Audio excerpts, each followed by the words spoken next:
በሰው ላይ ከደረሰው በቀር መከራ አልደረሰብህም። በጣም ተጨንቀ ሊሆን ይችላል። ታገስ፣ ያልፋል።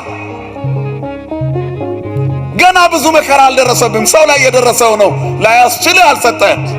ከምትችለው በላይ እንዳትፈተን የሚጠብቅህ እግዚአብሔር ታማኝ ነው። የሚጠብቅህ አይተኛም። እንድትታገሺ መውጫውን ያዘጋጅልሻል። እግዚአብሔር ታማኝ ስለሆነ።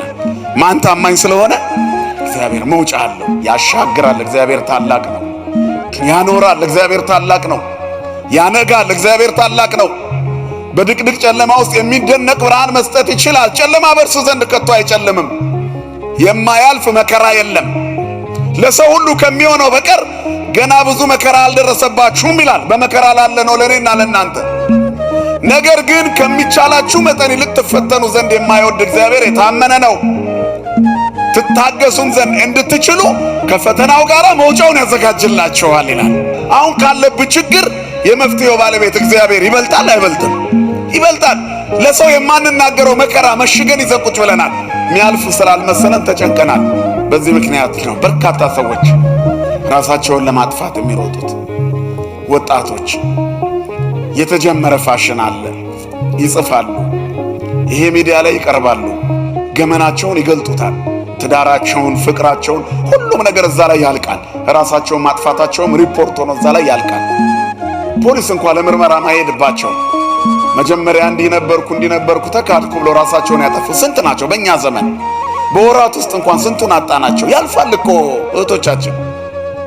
ካልሆነልኝ የምትይው ስለማይጠቅምሽ ይሆናል እግዚአብሔር የሚከለክልሽ። ካጣሁት እሞታለሁ ያልሽው ሕይወት ለምን አንቺን ይቀጥፍሻል? ወኢታሃብዎ ፍኖተ ለሰይጣን፣ ለዲያብሎስ ዕድል ፈንታ አትስጡት። ኦ በልዎ ለእግዚአብሔር ነው፣ ወእንብየ በልዎ ለሰይጣን። ለእግዚአብሔር እሺ በሉት፣ ሰይጣንን እምቢ በሉት። ራስን አጥፋ ሚል ሰይጣን ነው። ያልፋል። ከባድ ጭንቀት ቢመጣ እንኳን አማትብ እንጂ ክርስቲያን ማማተብ የዕለት ተዕለት ተግባሩ ነው። ክፉ ሐሳብ ካንቺ እንዲርቅ ያልፋል እኮ። ስንት እህቶቻችንን አጣናቸው። ስንት ወንድሞቻችንን መታገስ አቅቷቸው ወደ ሞት ተነዱ። ክርስትና ይሄ ነው። ወጣቶች አትቸኩሉ፣ ያልፋል። ብስጭት ያልፋል። ያለ ዕድሜያችሁ ያልሆነ ነገር አትሞክሩ፣ አትጀምሩ። ትደርሱበታላችሁ። ሰውኑ ቁሙ። የብዙ እናቶቻቸውን ያቆሰሉ ሰዎች አያሳዝኑም? በዚህ መንገድ የሄዱ ሰዎች እናት አባታቸውን ክስል ያደረጉ እኛን ለማሳደግ ቆዳቸው ከመሸብሸቡ አልፎ እንደገና ደግሞ የቀረ ዘመናቸው የሞት ሽታ ሆነው እንዲኖር ነው እኮ የምናደርገው።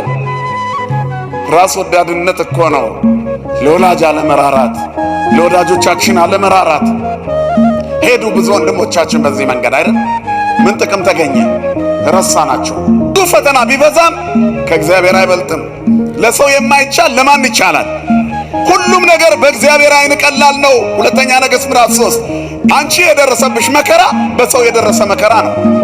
መከዳት ሊሆን ይችላል፣ መዋረድም ሊሆን ይችላል። ያልፋል እኮ ብዙ ነገር አልፎ ይኖራል።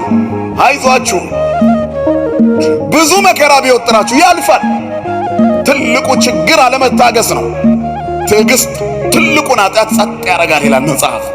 ታገሱ፣ እግዚአብሔርን ተስፋ አድርጉ። እግዚአብሔር በወጀብና በአውሎ ነፋስ መካከል መንገድ አለው። ታማኝ አባት ነው።